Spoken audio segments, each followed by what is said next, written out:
All right, there we are. Hey, Lauren, good to see you. Good to see you as well. This is the graduate performance nutrition class, and we cover all kinds of things from basic carbohydrates, fats, protein, metabolism, and we do a lot of theory, and we have a lot of researchers on.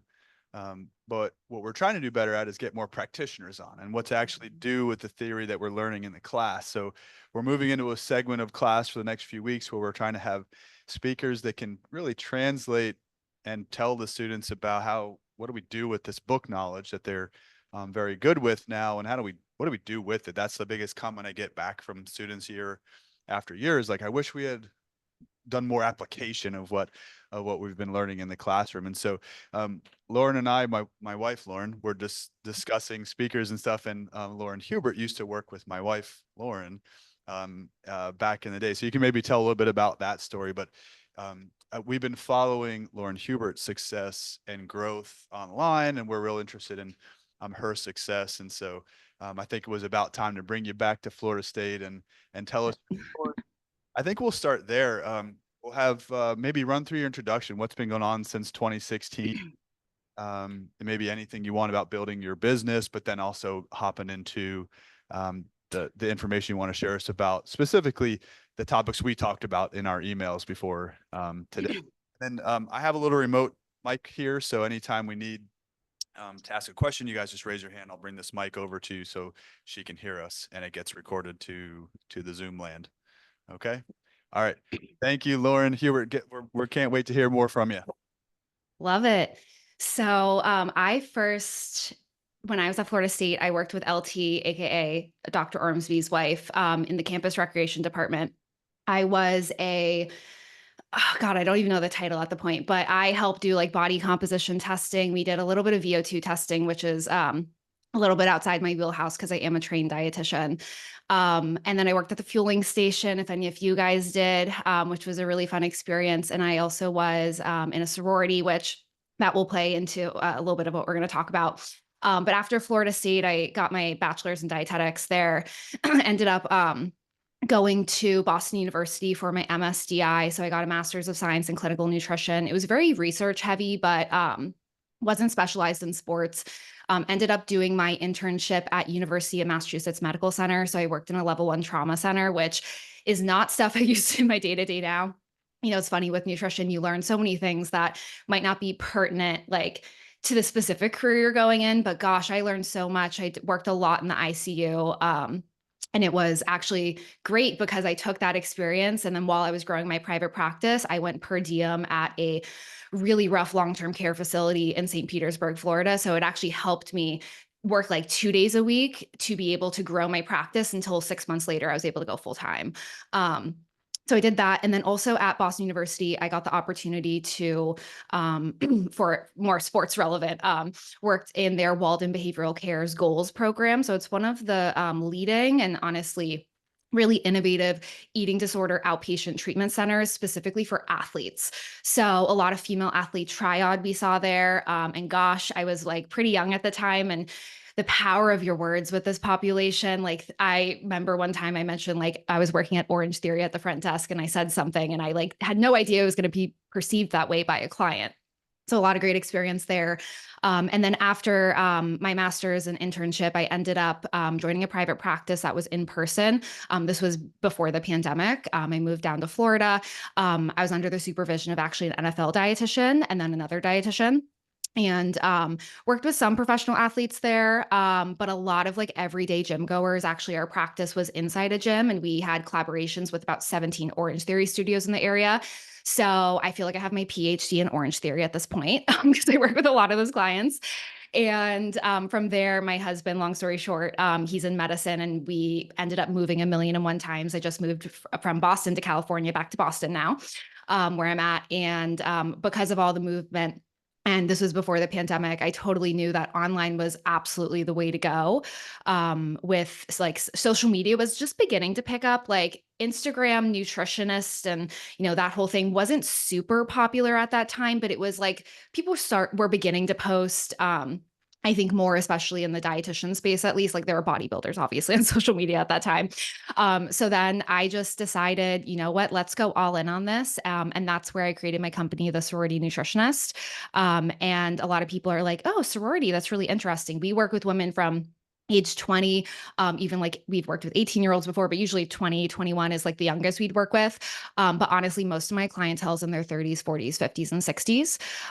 And really, the sorority nutritionist has kind of more evolved into the fact that during my college experience at Florida State, not that I was that classic sorority girl, but like many women, whether or not you're in a sorority, you fall victim to fad diets, or I played very competitive soccer in high school, and so I gave up soccer, joined the sport of sorority, and I didn't know how to fuel my body, and this was before I wanted to become a dietitian. And so my own journey really impacted obviously my journey with nutrition and dietetics. And yeah, that's what kind of led me to here. I have a podcast called Hot, Healthy, Never Hungry. Over 200 episodes, over 1.2 million downloads, and counting. So I yap into a mic, as I like to say, for a living. And that's really how I get my clients. I do social media. So Instagram and TikTok are my main platforms, as well as an email list, which is very important. We can get into that. Um, and I actually employ dietitians as well. Actually, Kendall Herman, who was one of your students, Dr. Ormsby, she's in my sorority, did dietetics with me at Florida State, and she also now works for me, which is really fun. But I like to say works alongside me because I consider her a colleague more than someone like below me, put it that way. But she has her master's in sports nutrition from Florida State. And then actually another dietitian who's Florida based, didn't go to Florida State, who's also a CSSD. She works underneath us as well in the practice, taking on clients. And then we have another dietitian who specializes in more eating disorders, relationship to food. And the way my practice is structured, we all kind of collaboratively work together. Which is really what I wanted from my past experience in private practice. I wanted more of a cohesive environment. So, yeah, we work with lots of women. And I have kind of a presentation, but I don't like to use the word presentation, more of like a guiding slide set, if that's helpful. And you guys can see it. I can definitely share my screen. But definitely the art of the science of nutrition paired with the art of coaching is something, if I think even beyond just counseling, just growing a business, being in this space, it is so important and is one of the biggest things that can really, I don't want to say make or break your success, but it can really enhance your success in the space. So Dr. Ormsby, if I share my screen, will you guys see it? Yeah, you can go ahead and do that, and we'll see Perfect. if anybody has questions on the intro piece. I have Yeah.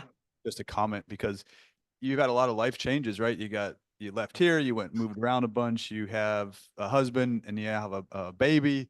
And Mhm. I'm wondering how you feel like your business might change now that you have all of those things in play. And are you getting different clientele now that you have experience with pregnancy and little children and such?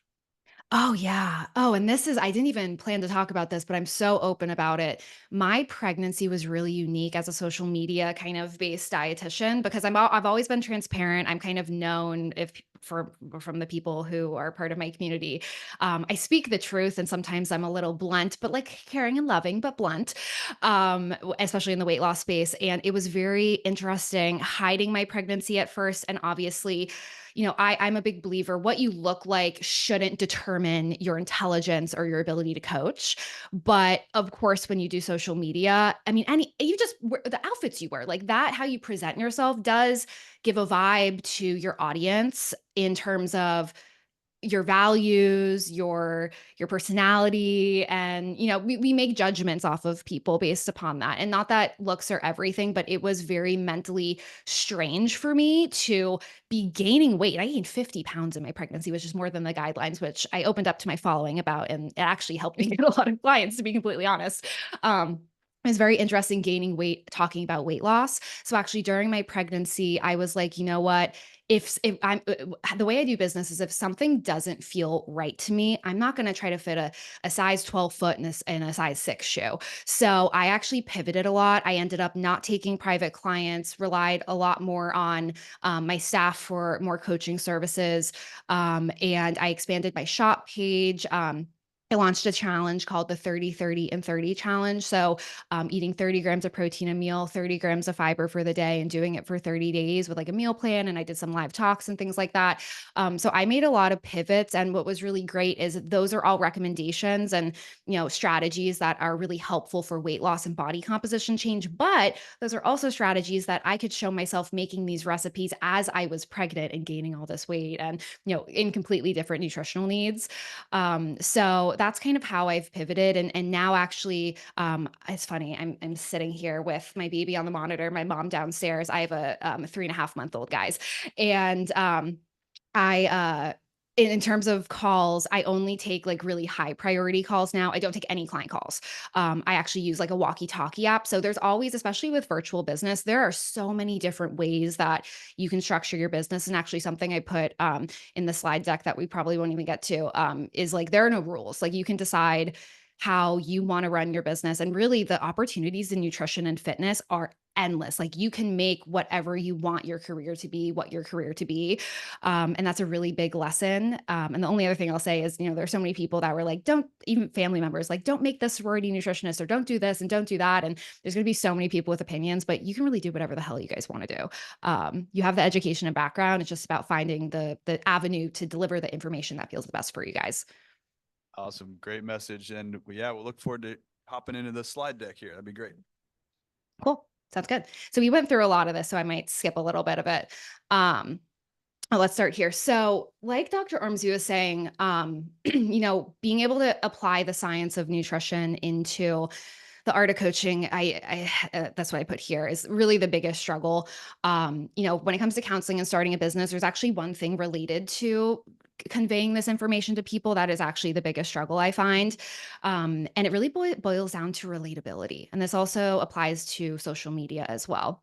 Um, and the thing with relatability, it's a really fine line because it's something I see in practice till this day, is you want to be relatable so your clients aren't intimidated by you.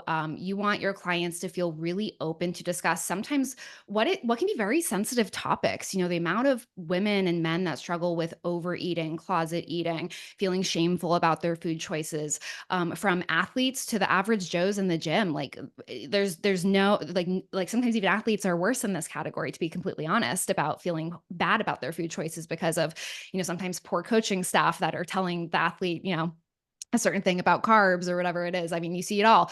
The carnivore diet, right? That's a huge trend right now. So people don't want to feel judged, but also you don't want to be too relatable where you're not perceived as an expert. You aren't perceived as a professional. And something I'm very passionate about is charging your worth. If you aren't, if you are so relatable that you are kind of more seemed as a friend, you're not going to be able to necessarily charge as much for your services, which I think we all don't get into nutrition and exercise and fitness to just for the money, right? But we also want to make a profitable and comfortable career for ourselves, and we aren't just some random Instagram like nutrition influencers, I like to say. So that's where my message here is, when you master this craft of relatability, and it's a really fine line. Something I see in practice a lot is it doesn't only give your business more success, it's going to give your clients more success. And the more success of your clients, the more your business is automatically going to grow. And also your reputation is going to grow as well. So I'll kind of skip through some of this. In terms of that was kind of like a nutrition struggle a lot of people struggle with, but a client struggle, this is where applying this information is really important. With clients, I'm sure many of you guys may have seen this, maybe even from family members, even if you haven't like coached someone personally. But if there's one thing I always hear from women and men in the body comp, weight loss, fitness space is, and I'm sure you guys might have even had a story like this yourself, is that the information you are given just isn't working. I mean, how many times have you guys heard that, right? And really, I kind of boiled it down to two areas in my experience where I see that women and men get really stuck when it comes to their goals. Number one is they're either told inaccurate information and they're doing things that just were never really going to work for them in the first place. And number two, if not that, they perhaps were just not given the tools to actually apply actual science-based principles related to the nutrition and exercise information you might give them or someone might give them, to actually apply it into their real life. So it can be something they can do on a realistic basis and be sustainable. Um, and I wanted to give you guys some examples of this because these are just very common themes. I feel like I have this conversation daily with people, to be completely honest. The first is especially related to weight loss, the whole calorie deficit conversation. Trainer Brad in the gym telling you a calorie deficit is important. I mean, how many times have I heard that story from one of my clients? But the problem is, the client may not understand what actually a deficit is. The amount of women that come to me that are like, Lauren, I'm eating in a calorie deficit and the scale is just not moving. We peel the layers of the onion back, and I'm like, wow, not that you have to track, not that you have to track your food, but you're not tracking your food. You're saying you're eating healthy, but when we're actually looking at your food logs, what is that definition of healthy? They think a calorie deficit is seeing a certain number on MyFitnessPal, when in reality, like there's errors in logging their food. All these different scenarios. But for many people too, they might think eating in a deficit is like eating the littlest amount of food, eating 1,200 calories, when in reality, a slight deficit could be, say, 1,800 calories for this individual or 2,000. Um, so they don't really know what these numbers mean. So it's really hard to then apply it into, okay, with these numbers, how do we actually formulate a day of eating that is realistic, that doesn't make us obsessed with numbers to be able to hit these targets. Another example is the statement of like eating clean, healthy foods. That's a really common theme, especially with these social media personal trainers, not even personal trainers, these trainers or whoever they are, wherever, sometimes no education, to be honest, going into the grocery store, showing like, this is the toxic food. Don't buy this, right? You guys have probably seen those. And what I find as the problem here is the client doesn't really actually know what healthy foods are. And sometimes their diet is a little contradictory for no better reason than they just don't know better. Sometimes they can be eating a lot of diet food products, or like, I'm eating really clean foods, and then I see like a million supplements in their diet, and not one lick of veggie or color or fiber, or, that kind of stuff. So, they don't really know how to actually portion their foods on their plate in the appropriate way. Another great example is, I'm actually proud of how much people know protein is really important, especially for weight loss and body composition change. But a lot of times a client might not understand portion sizes. They might be eating protein every meal, but some of those meals, maybe their protein source is peanut butter and they're getting like 4 or 5 grams from it. So it's like, power to you. I love a little peanut butter, but I don't want that to be how you're hitting 30 grams of protein in your meal, right? That's going to not be very calorie advantageous for you. So that's another one. And finally, the client might be told a statement such as, you aren't eating enough for results, which is a really common theme right now, especially online with coaching. And so I love this push for women, and especially women being able to eat more.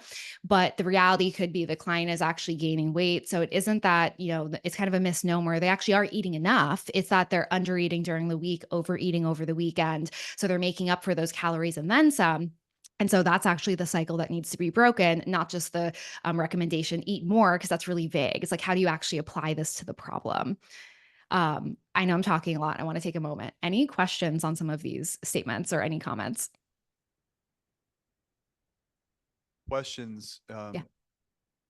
you know, I mean, you must have this all day, every day, and you understand, like, it's easy to say, eat meals that have higher protein, and the, peanut butter is really a fat, not really a protein, and you get all that. But how much of your time is spent like going through the mental part of this, not necessarily the knowledge base, but like getting someone out of their own way, to make.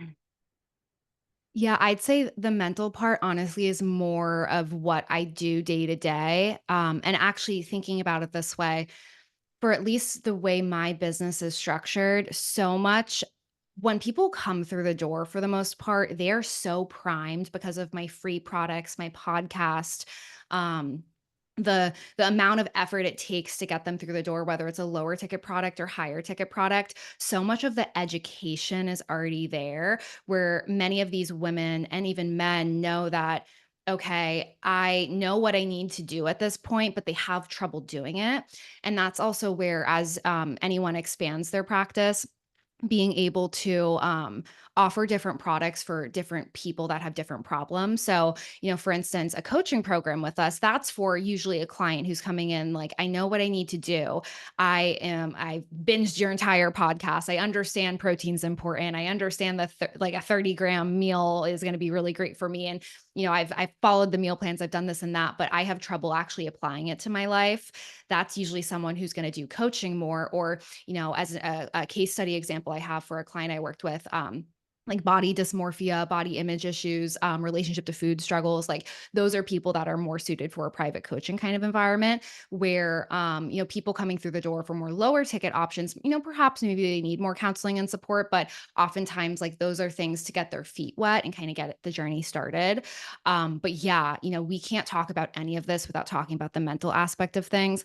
And the other thing I'll say is, I've created personally an environment just because I've seen this early on where and I bluntly say this on my podcast, which I think also helps kind of weed out people that aren't ready for a change. But if you're not ready to have like deeper, honest conversations beyond just food, like I'm not the coach for you. Like I literally say I repel the things that I don't want, which I think is actually really important in the nutrition space because, sometimes people aren't ready for that conversation, which that's a different conversation. But I've just worked enough with people early on in my career where I didn't have that vindictiveness and honesty. And, we're not here to like, some clients who can be more defensive in that way early on in my career. I think when you're not as seasoned, you might like get blamed for certain things, or like they're just like kind of resistant to change. And so I think when you set up an environment where like you can be relatable, open and honest, and like you're really listening to a client is really important. So then they're able to be comfortable having these deeper conversations. So when you think on your academic journey, did you learn those skills in a classroom or did you learn those skills with Mm. actual people? You know where I learned of some of these skills? Honestly, working the front desk at Orange Theory during my master's degree. So, I think in school you learn it a little bit, but you have to get your hands and feet dirty in this space to learn this. And that's why something I actually put in this deck as well is like getting as much experience and like focusing on just getting as much experience as you can working with clients, because it's one of those things you can learn so much in the classroom, but until you work with a really difficult client, you're not going to understand what to do. And then in those moments, I usually have relied on like colleagues or friends, or no, usually colleagues, like asking questions about it. But I'd say that. And then also working in my dietetic internship at the hospital I worked at, it was a massive hospital. So many different floors, so many different personalities, so many different income ranges, knowledge levels. I still remember like the cardiac floor and almost like the trauma you experience trying to educate these like very older men who have no desire to change anything about their diet. And you're like, okay, I get it. Like I have to present this information, but I know damn well this person is not going to follow any of it. Not to stereotype, but that was a lot of what I dealt with in my internship. So yeah, I think the real world experience, probably I got a lot more of that versus the classroom, to be honest. Cool. Thank you. Yeah. Okay, cool. I feel like I have more stuff here, but I want to go into the case studies because I feel like this would be more beneficial for you guys. Um, Let's go right here. So I have 4 case studies. We can do as many or as little as we want. Some of them are a little bit longer than others, but let's first start with Michelle. I tried to choose a few different case studies, and just for context, actually, I was thinking about this today. I didn't put it in here, but all of these women have actually been on my podcast. So if you wanted a deeper knowledge into like the actual client perspective of the story I'm telling, you could go there. Michelle was an older client, though, probably around like 4 or 5 years ago. I worked with her, but I tell this story quite often. She came to me wanting to lose around 15 pounds. This was a little bit earlier on in my career. And she's one of the first people who came to me telling me just horrible physical symptoms she was having. She was waking up with massive headaches. She actually thought like, okay, hormonally or, was something else going on. Had a lot of trouble sticking to her plan. She was trying to eat 1,200 calories, was actually logging her food in MyFitnessPal. So we had that to be able to, look at. And she just wasn't seeing weight loss. That was the main driver, obviously, to reach out to me at the time. So this is actually a day of eating that Michelle shared with me. when we were on her initial consultation, because I did that one. She was waking up really hungry with a headache around 8 a.m., was working out on an empty stomach by 10 a.m. So that already paints a little bit of a picture. By 11 a.m., having oatmeal with blueberries, blackberries, almond butter, and a half a scoop of protein powder, not a full, just a half scoop. Was having apple and almond butter for a snack at 1 p.m., lunch, a turkey wrap on a low calorie whole wheat wrap with some cheese, nothing else. Snack having hummus, carrots, and celery, and dinner was half a cup of white rice, cooked chicken, which I'm not sure the portion size looking back, and veggies. So really, what was happening, and this is where for you guys as someone counseling, like taking all the amazing, like, so much information from your education to being in the real life, what I find highly effective that you're going to notice in how I present this information to you guys is working in a way where you can get all the information you need from the client, stuff you probably learned in school, right? But then being able to really convey and also be relatable in how you convey it, but easily convey the problems because the client has to understand the problem. And I actually see that as a very big gap in coaching sometimes. The amount of women that come to me and they do things and they don't work, but they actually don't understand why they work. And so that leads to more frustration. That leads to them distrusting certain practices. That leads to them not really understanding what's actually holding them back. So I always try to, whenever I take a diet recall and go through a full initial assessment with someone, I find it really effective to really get clear and communicate, okay, very concisely, what are the problems? So for Michelle, she was eating a lot of healthy foods, and you're going to notice themes in your practice yourself, guys, but she's eating a lot of healthy foods, but she just actually wasn't eating enough of them. She was eating very low calorie some days, higher calorie other days. And that brings me to number two. We actually had her food log, so I could see her logging and aiming for 1,200 calories in her food logs. What was interesting is other days she was eating around 1,600 calories or even more, or something you might notice if you ever do work with food logging and clients sharing information is there were a lot of gaps in her food log. So you can only extrapolate what is going on in those moments when someone has a gap in their food log when they're trying to log their food and eat 1,200 calories a day. Um, and like I said, yeah, gaps in her food log. Not every meal was logged. And little things you start to pick up if you do use food logging with your clients is there were entries such as like chicken. There's like 3 ounces of chicken, and so as a coach, I'm like, okay, that's very interesting, but when you look a little bit deeper with a magnifying glass, is it chicken breast? Is it chicken thighs? Not that that makes a big difference, but just paints a picture of like, okay, they're not choosing the exact item that it is. And what about oil, sauces? How is it cooked? All things I know you guys learn in school, but definitely things you see a lot in practice. And, I always convey it to clients that you don't have to be perfect with food logging if you are using it for education and awareness, which is how I love to use it. But at the same time, these gaps are all just opportunities that we can really hone in on that can kind of paint a picture of, okay, what are some of the things that are holding us back? And then weekday versus weekend eating was a big struggle for Michelle because she could log a lot of food during the week, but then there was a lot of gaps on the weekends, put it that way, which once again, you can only extrapolate what is going on the weekends for many of these men and women out there. For me, reading between the lines, guys, that usually means, okay, more fun foods, more high calorie foods. Is there alcohol going on the weekend? Really, really what's happening over the weekend that we're not logging our food like we are during the week. So this was actually I was thinking about what might be helpful for you guys, and I was thinking through actually how I explained she was stuck because this might actually really help you in your practice as well.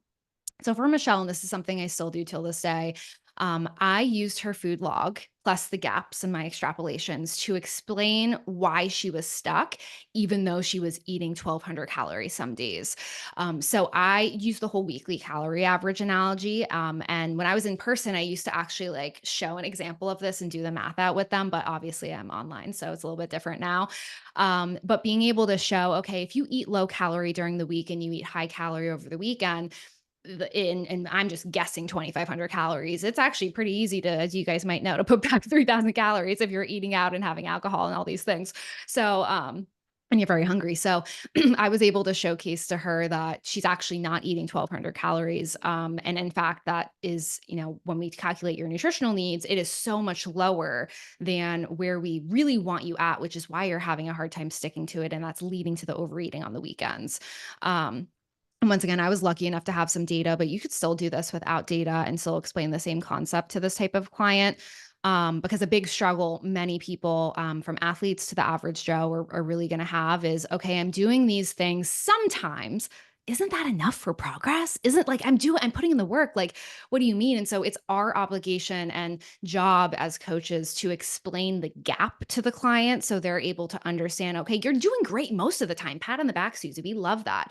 But for you to actually get to where you want to be, we need to fine tune these areas because you're doing great some of the time. I mean, 1,200 calories isn't great, but that's a different conversation.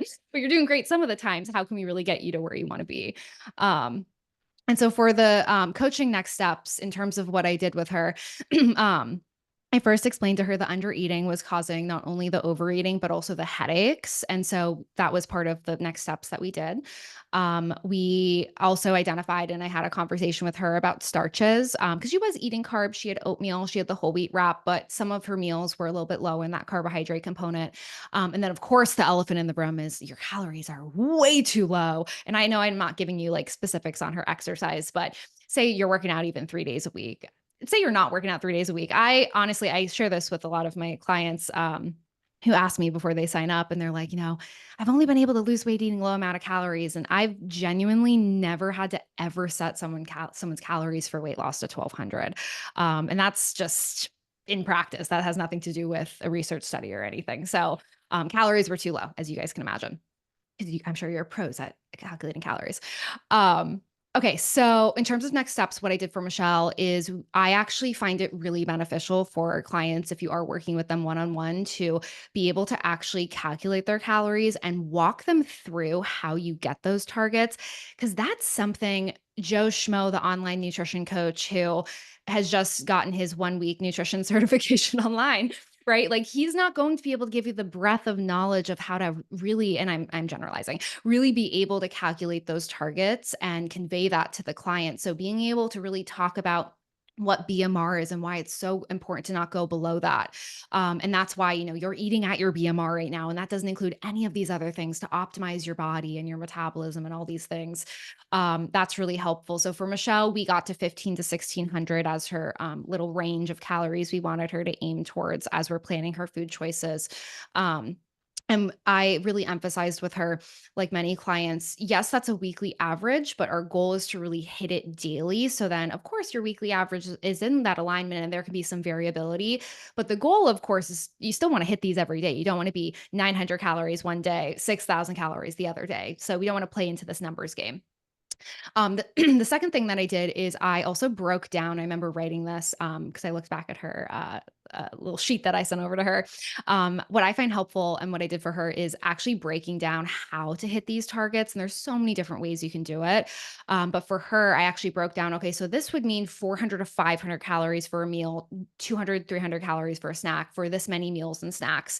And then from there, sometimes I create meal plans or food choices, or honestly, like in my membership, like I have recipes that already hit these marks. So it kind of makes my job a little bit easier at this point.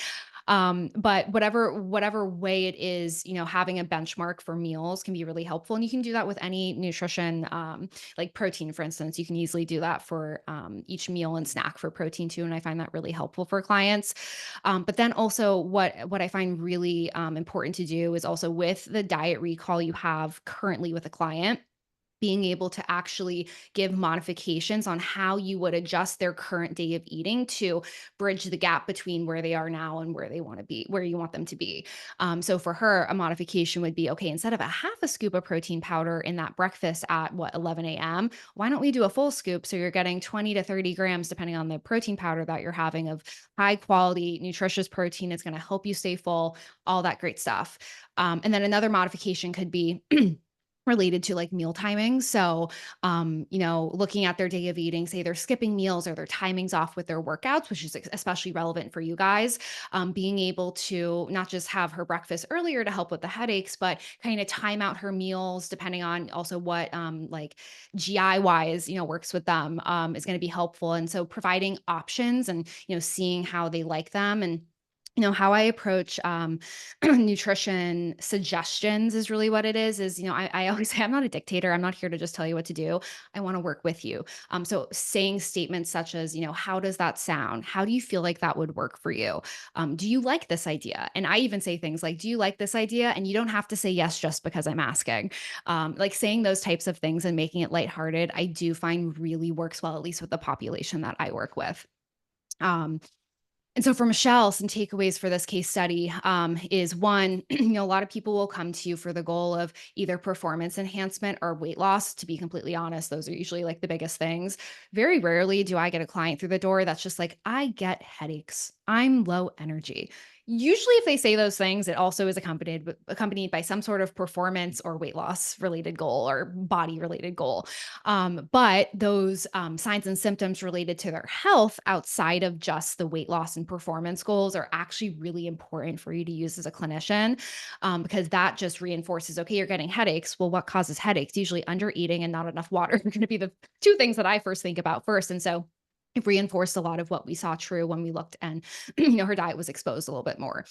And then I know for someone like Michelle being very relatable when sharing calorie needs and this information, because you might know a little bit about their dieting history, you might not, but you also never know how someone's going to respond to you giving them more calories, which sounds crazy. Some people get so excited when I say yes, you can eat more, where others are like, I mean, excuse my French fries. Holy shit, you're telling me to eat 1,600 calories? And that feels like so incredibly much food for them. So, being relatable and really open about how you share that information is really important. And then Michelle's a great example of how analogies like the weekly calorie average, the more you can be relatable in terms of like the verbiage and words that you use with clients and, don't use too much like medical jargon and that kind of stuff. Like probably not saying biochemical reaction, like those types of words sometimes don't resonate with, some of the populations that we work with. So, if anything, it can be confusing. So just being able to use words that the client actually relates to, and being able to show, not just tell them, about what you want their diet to look like can be tremendously helpful. So yeah, that's case study number one. I'll take a moment to pause because that's a lot of information. All right, we got a question. Hang on. Hi. So based off like calculating the daily calorie intake, you mentioned BMR. Do you use that as a guideline to kind of get to that number specific for like each client you have? Yeah, that's a great question. So, what we use is honestly in my practice, me and all my dietitians tend to use Mifflin St. Jour.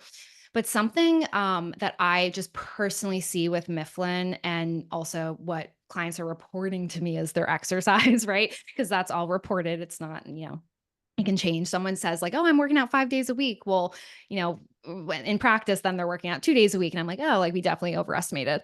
I find Mifflin sometimes could be a little bit higher. So over time, I kind of use a little bit of my best judgment paired with what they're reporting to me plus the equation. But I usually use Mifflin. And so we usually first get like a BMR, and you could even use an online Mifflin calculator for this. You don't have to do it by hand. That's what we do. And then I do take a peek at what their BMR is. And sometimes I will educate on it if I think the client is open to hearing that education, sometimes not. But usually what I do, and actually I have this in another case study I can show you. Um, Oh, yeah, right here. So usually what we do is we calculate their maintenance calories. So you'll see maintenance right here. My coaches do things differently, and I didn't do this initial assessment. But usually we do either one number or a range. I really like working in ranges. So we'll calculate their maintenance calories, communicate that. And then from there, everyone has their own protocols, but I like doing a weight loss calorie range. I find it beneficial for my hyper focused, perfectionistic population that I work with. So from there, like a 300 to 500 calorie deficit is usually where I start people off at. And honestly, most clients want to know the weight loss range and perhaps even maintenance. They usually don't care too much about BMR, but BMR is definitely helpful to share for our clients that are under eating, especially if you're slowly trying to increase them and they're eating like 1,000 calories right now. And it's like, okay, let's do 1,200. I want you at 1,800, but like we're going to start with 1,200. So that's usually how I use BMR, if that answers your question. Yes. Thank you so much.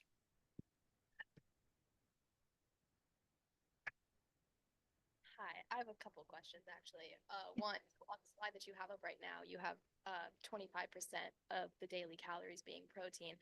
What's your opinion on using protein as like a percentage of the daily diet versus like or daily calories versus relative number of like a certain amount of grams per kilogram of body weight? Yes, yes. Oh, this is a really good question. So I would love to use fancy schmancy equations, but working with people online and not having access to cutting edge body composition testing. I definitely, so my coaches sometimes do different things than me.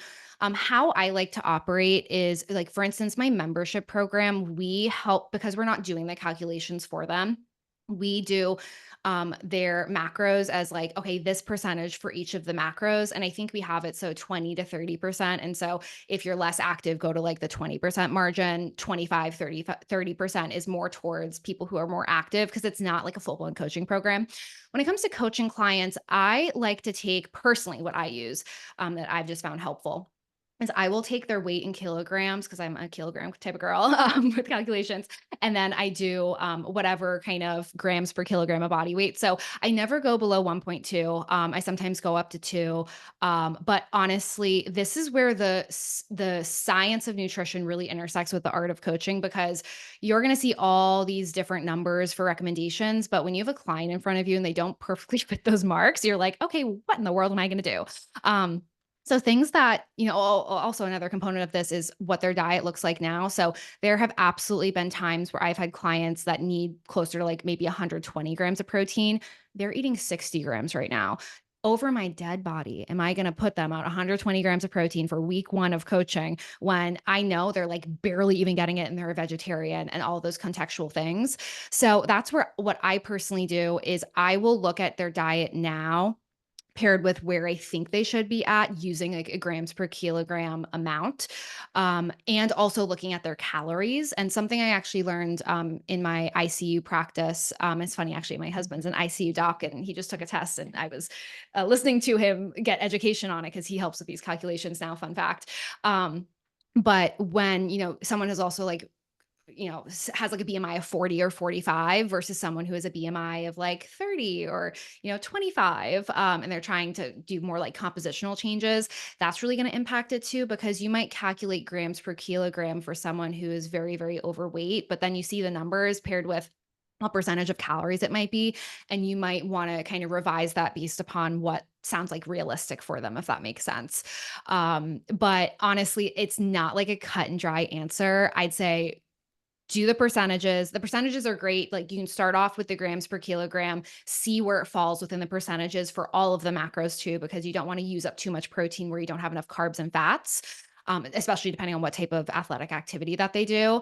But then also, I think it's very important to take how they eat now into consideration in terms of coaching. Okay, yeah, that makes sense. Thank you. Another question was, so you mentioned using food logs for your clients. How do you educate them on how to properly fill out a food log? Ooh, that's great. So do you want to know more for like coaching, like one-on-one? Coaching, I was more thinking, so we have an outreach program here, so we work with various people in the community and we Yes. Yes. So in terms of coaching and one-on-one, so I'm not sure if you guys would be able to do something like this, but what I have found really helpful is so I have a pretty ample onboarding process for our clients. And the reason for that is I find the better a client is onboarded before you hit the coaching call, before you talk about their nutritional needs, you have one, all the information you need, but two, you're able to actually kind of set them up for what the experience is going to be like. So, in terms of onboarding, what that could look like is one, we do an initial assessment, which our coaching clients are like, wow, that took a lot of time. I'm like, I'm sorry, I just have a lot of questions to ask you. So we do ask like a little food nutrition related questions to Dr. Ormsby's point about mindset. We do ask a lot of like mindset related things there too. But that's kind of the first thing that they do. The second thing they're also doing is on onboarding, we talk about food logging. So I have chosen just to kind of be standardized, and I usually recommend MyFitnessPal, but that's usually something they're doing after they start coaching with us.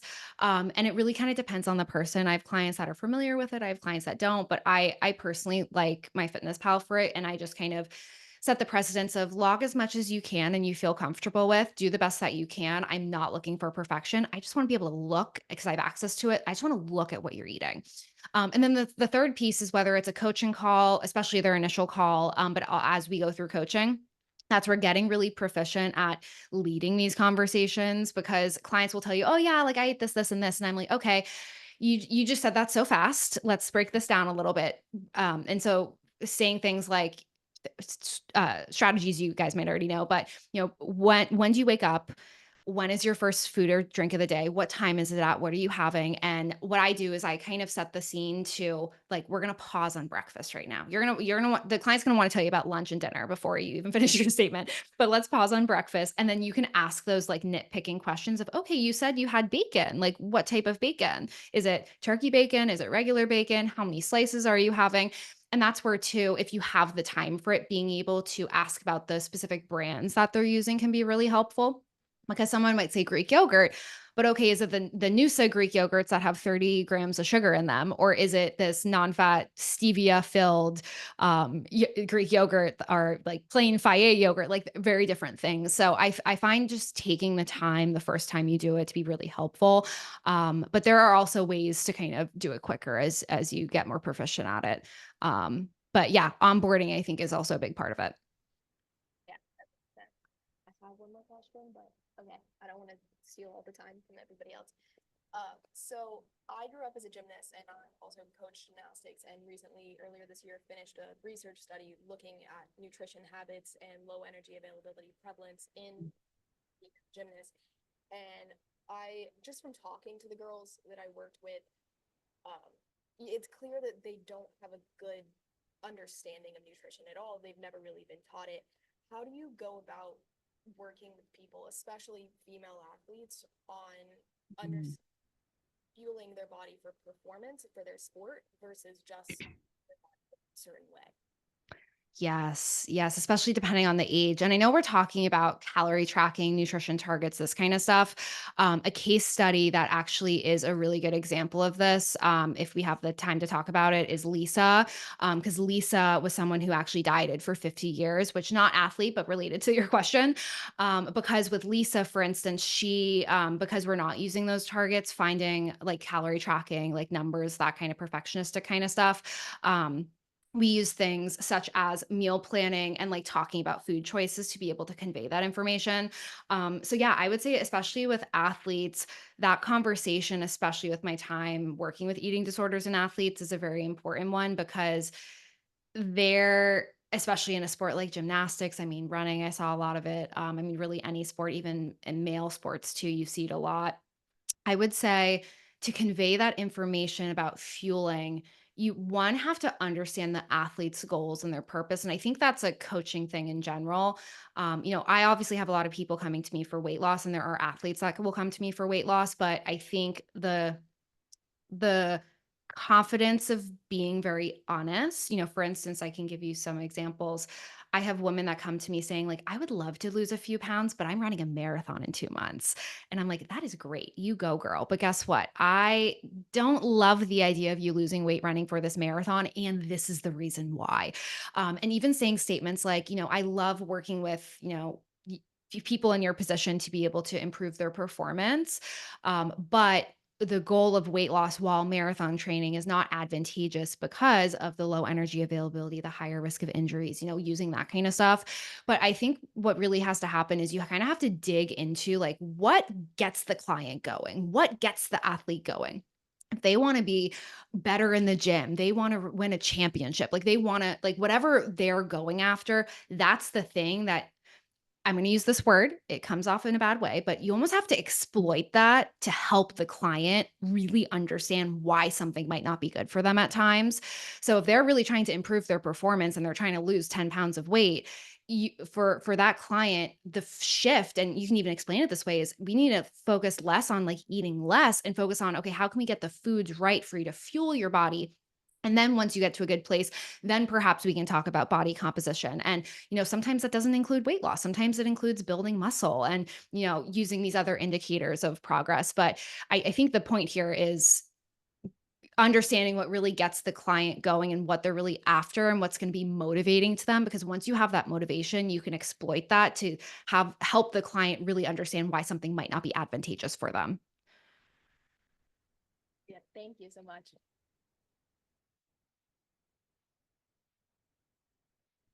Like, how do you motivate and sell clients on eating certain things that they don't exactly want to? Like, if you want them to have a scoop of protein powder a day, but it's either too expensive for them or it tastes gross to them, how do you get them to follow along with it? A big theme I always say is getting to the root of why they don't like it. I actually remember in private practice before starting TSN, I had a client who, till this day, I remember him. I wonder where he's up to now. But he literally came to me. He drank Mountain Dew and pizza and like maybe like a couple other foods. Like literally that was all he ate in his diet. He refused to have anything else. And so with all his health problems, I was set in a situation where I need to improve this guy's health, help him eat healthier. But he literally he doesn't even drink water. He drinks Mountain Dew.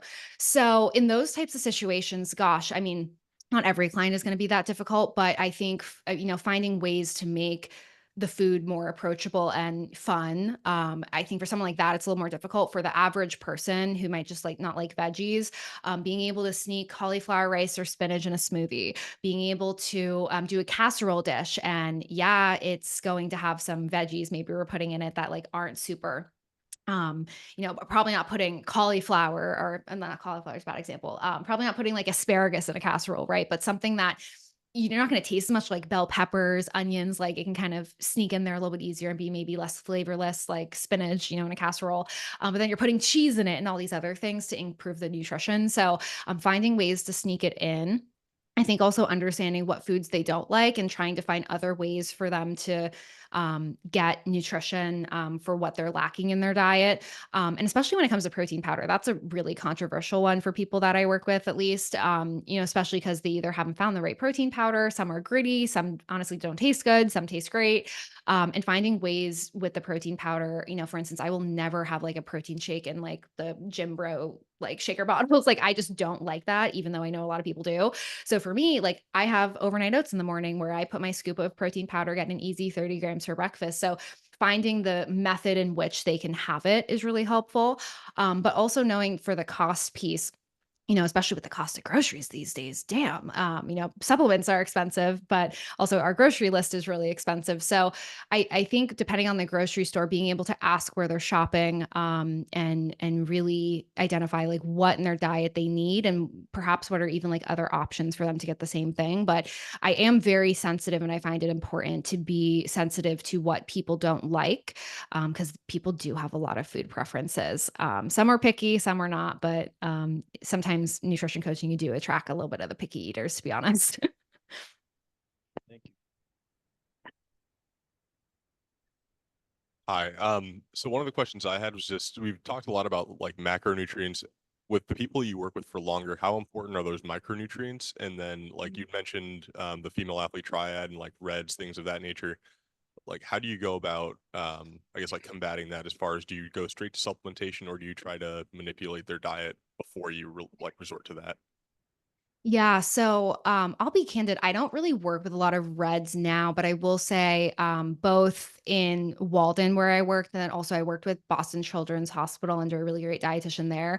And she actually used food logging with her clients. Think at the time she was using Chronometer, where she was able to look at the micronutrients because that is very important.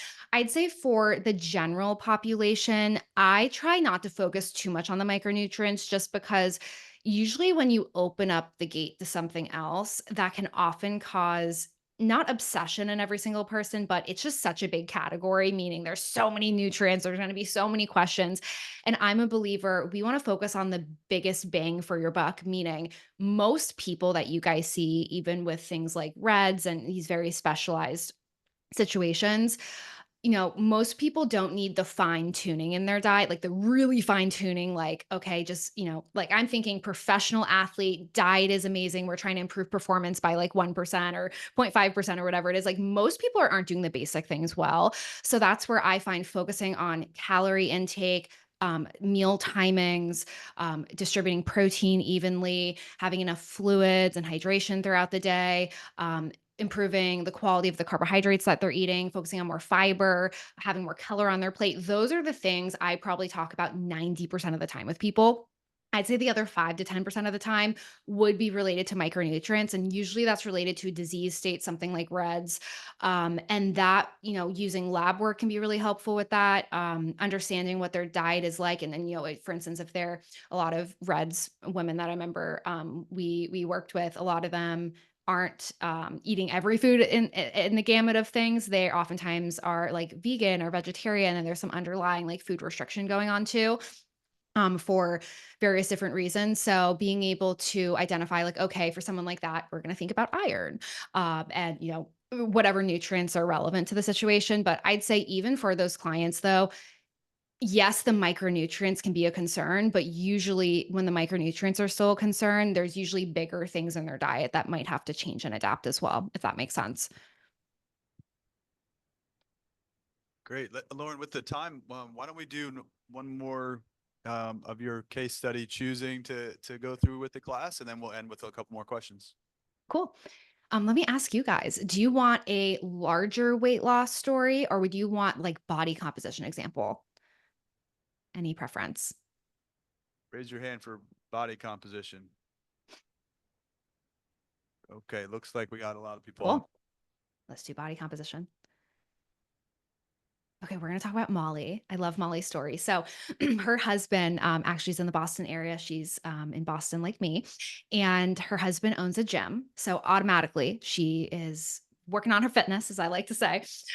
She also works in the liquor industry. So, if you guys ever work with, she's not your average Joe, put it that way, but you work with people who are non athletes. Whenever you hear liquor industry, I hope you guys know, if you have any friends in it, they go out drinking, not because they're like partying and anything like that, but they're just like testing alcohol, wine, various different things, because it's a huge industry. And I've worked with some clients in it before. She was very active, lifting weights every day. She also is gluten-free for celiac purposes, eating healthy foods, but just was not tracking her calories or macros when came into coaching. And honestly, it was so refreshing when clients come in and they're like, I don't care about the scale. Her struggles because of the liquor industry and going to a lot of bars and restaurants for distribution purposes. She was in the car a lot for work. Lots of alcohol intake because she just likes wine, but also because sometimes, just like you say you're at a food place and you're taste testing for the menu, the alcohol industry, you're also taste testing as well.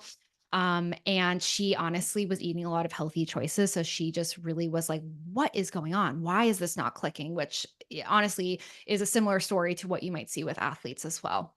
So for Molly, when we looked at her food log, she's working out early in the morning, had coffee for a pre-workout, if you want to call that a pre-workout. Well, it is. 10 a.m. was having something small like a yogurt, raspberries, honey, or like 2 eggs and a little piece of toast, very common breakfast. 1 p.m. she's having lunch, having an omelet with veggies, maybe some chicken sausage, a chicken salad kind of thing. Snack, yogurt, sometimes go macro bars because she was in her car. And dinner, grilled salmon, quinoa, broccoli, avocado. So already you're like, damn, you're getting color, you're getting fiber, you're getting protein, you're eating balanced meals. Like this doesn't look that bad. Um, But the thing with Molly, and something that can be helpful, is whenever you're doing a food log review for a client like this, I love to, yes, okay, tell me the full day of eating and we walk through it. But then also, okay, I want to hear about the days that are so bad. And that's what I say to the clients. I'm like, so bad, off track, you overate, you made choices. You're like, oh, why did I do that? I want to know about those days as well. But in general, even with her good day of eating, what I did notice is, yes, she was eating color and protein, but when we got further and she started logging her food, especially once we started coaching, we soon really realized she actually wasn't eating enough fiber and her diet was very heavy in fat and protein. Like she's a charcuterie board and wine type of girl. So because of that, her diet was really high in fat and protein and not in a lot of carbohydrates. Plus being her being gluten-free, that did limit some of her carbohydrate choices. So kind of gravitated her more towards, those types of foods. But reading between the lines, when you are eating a diet higher in fat and protein, that leads to perhaps the same amount of calories consumed as a diet high in carbs. But what also happens is the portion sizes are smaller because you're not using food volume to your advantage. So that was the first problem with her diet. The second piece was not that you have to track your calories, but something as a coach, in this space, at least for me, is when you're not tracking your calories, we can assume that, okay, you're probably eating more than maybe we even realize just because you're not being like super fine tuned about it. And you don't have to track your calories for success, you guys know, but it just, as a coach, it makes you kind of recognize, okay, we're not hitting those marks. And then what is very relevant to sports nutrition is halfway through coaching, she did hurt her ankle and could no longer exercise, which was a huge plot twist for her, of course. So, in terms of her nutritional needs, we first set her calories and macros up to 1,800 per day as the benchmark we wanted her to hit, with 120 grams of protein, based on how she was eating now and the exercise she was reporting. She was exercising a lot in the gym, but her activity outside of the gym was not tremendously high, especially in Boston in the wintertime. So that's something too, when you guys are estimating needs, something that I personally have just learned in practice. I feel like in school, we have these activity factors, but once you start working with people, you notice trends. And for someone like Molly, she could kill herself in the gym and like do so much exercise, but also your energy needs aren't just the 30 minutes 1 hour you have in the gym. It also is what you do outside of the gym. So you might think someone has a very high activity factor, but perhaps it's not as high as what we think it is, because for the other 90% of the day, if you're sitting down and sedentary, that really impacts things. And then halfway through coaching, just wanted to put in here the modifications that we did, based upon both her body feedback, but also the injury piece. So we did drop her calories, we did drop her protein, and made some modifications. Also, once she got more, she was able to cut more fat out of her diet. But yeah, we did make those modifications too. So, I know I put the modification for exercise, but then after we did another adjustment. So if you're following along, after she started to be able to walk a little bit more, and slowly go back to like upper body workouts, we did move her calories a little bit back up. And that this modification was actually based a lot on hunger. She was reporting that she was getting hungrier. And so sometimes a tactic isn't just always like adjusting someone's calories, but I'm very big on using body feedback. So for this client, I waited until some of that hunger, as she like started to do more lifting, even though she's just sitting down the whole time. And that's where we decided to add another 100 or so calories back.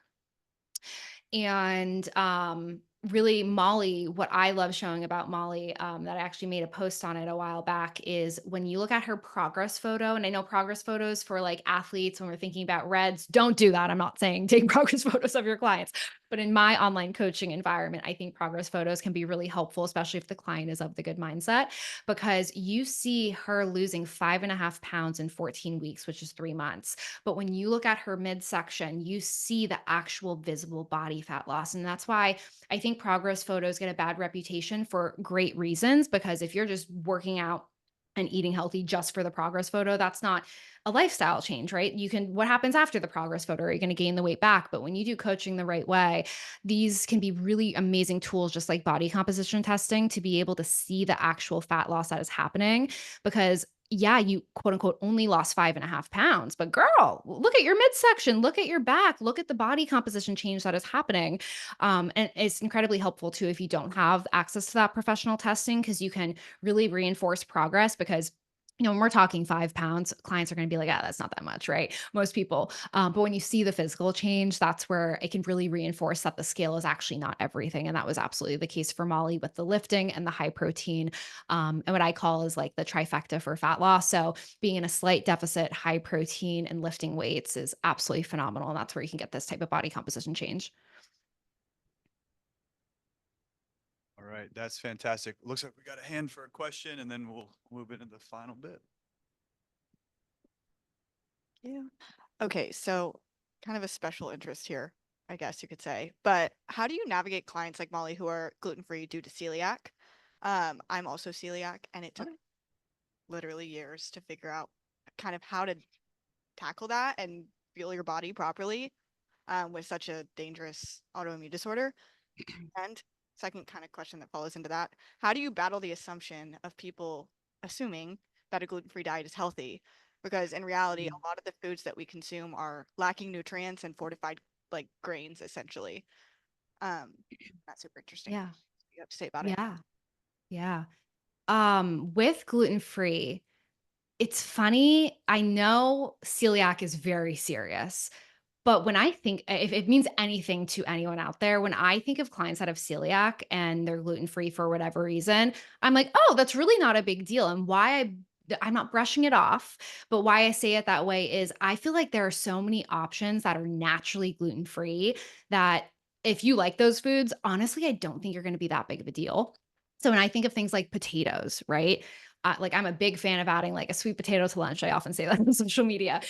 So having things like potatoes or, brown rice that's naturally gluten-free, like those are things that even for someone who isn't gluten-free that I'm recommending. So for me, it's not tough, like as tough, I think, as someone like, I think honestly, dairy free can be sometimes more difficult in that way.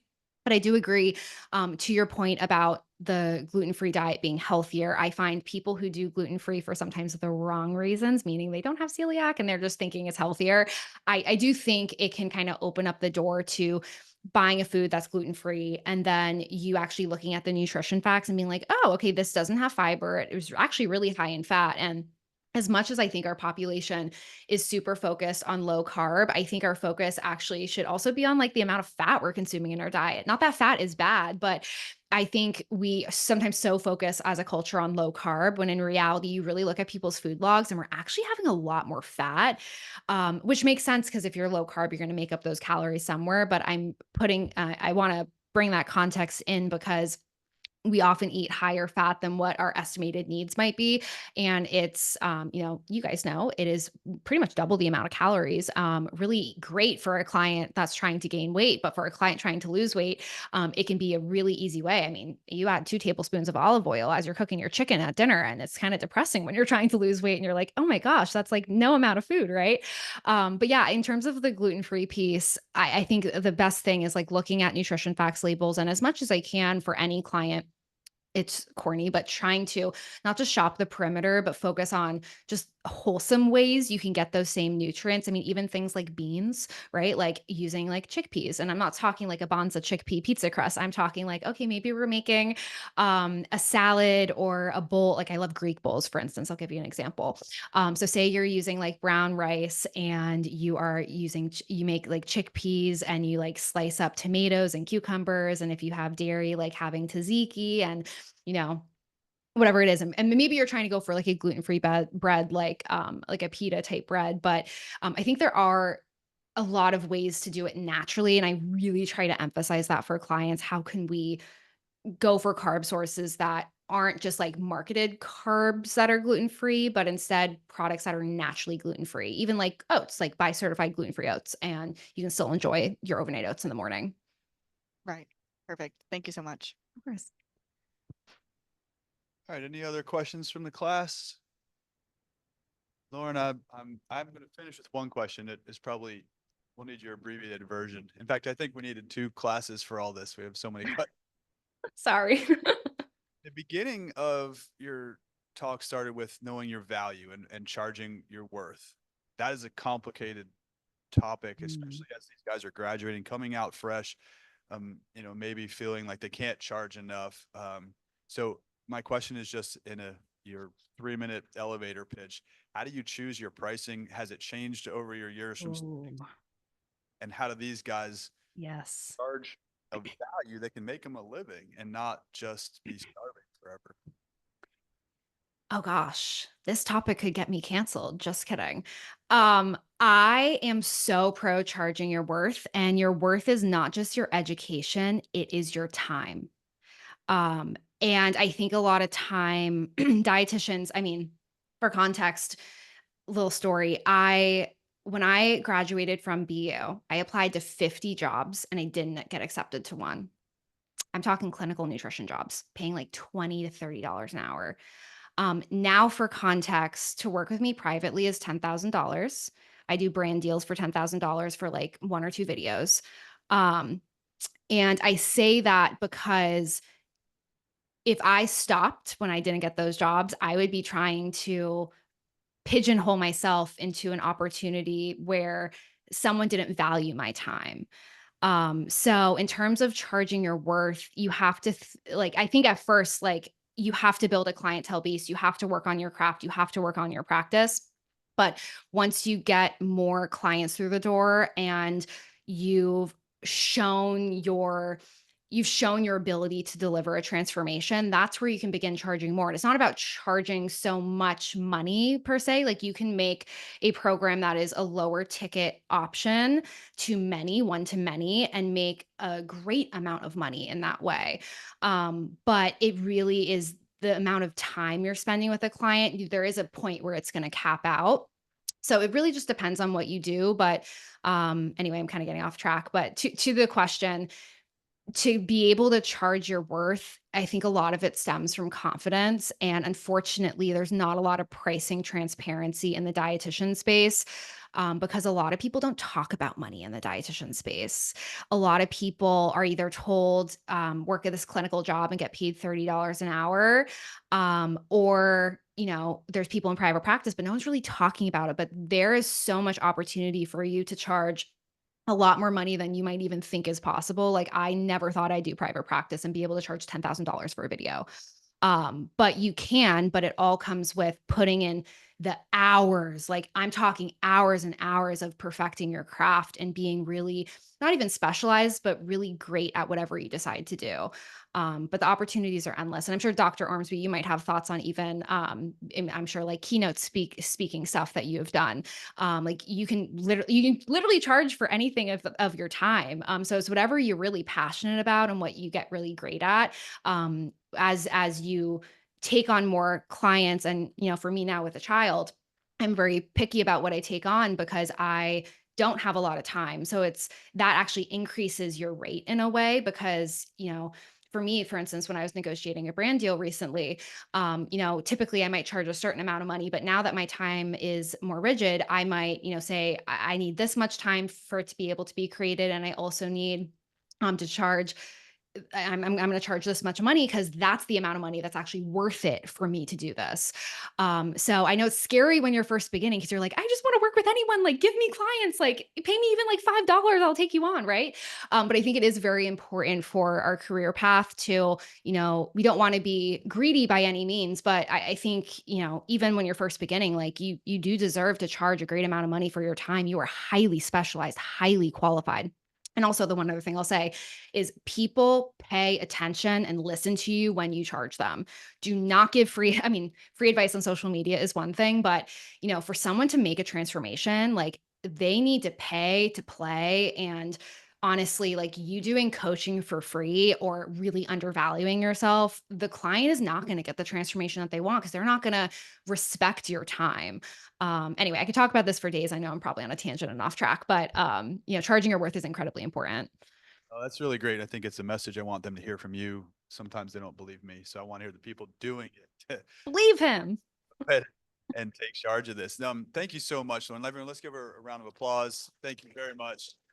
Um, I'll I'll follow up on email with a couple little things I want to send your way. Also, I don't know if you'd be open to it, but a PDF of some of the PowerPoint you made would Oh, be. yeah, absolutely. I'd love to see that. And again, thank you so much. Enjoy that little baby. And my wife Lauren says hello. Hi, LT, and thank you guys. Yeah, if you have any questions, just send them my way. But yeah, I'll send the slide deck. Thank you. Have a great day. Have a great day, guys. Bye. Bye.